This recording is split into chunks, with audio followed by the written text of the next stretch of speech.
Thank you, Ma'am Rita. Si Ma'am Rita po ang aming presidente. Ayan, no. Mali. Dapat nilagay ko pala sa Muse. No, ma'am, no? Yan, maraming salamat, mga classmate. Thank you.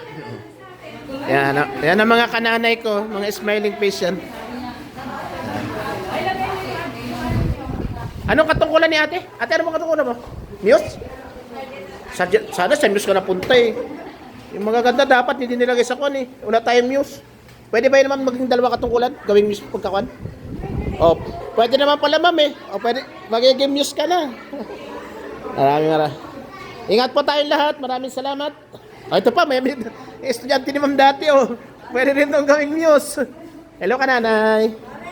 Ay mare, sandali lang. Tutuloy ko lang itong aking call para madagdagan yung aking... hindi ko nga alam kung ano pangalan ni ma'am eh. Ma'am, ano po pangalan ni ma'am? Rosalia Apostol. O, si Ma'am Rosalia Apostol. Ako po si George Laurino, ang tatay ni Mel Sandri. Oh, Mel Sandri po. Espanyol, opo. Okay lang ma'am, upload ko lang to. Okay to? Okay lang? Saan? Ma'am, paano po? I-vlogger ako. Kaya nga po na nakaganito. Salamat po.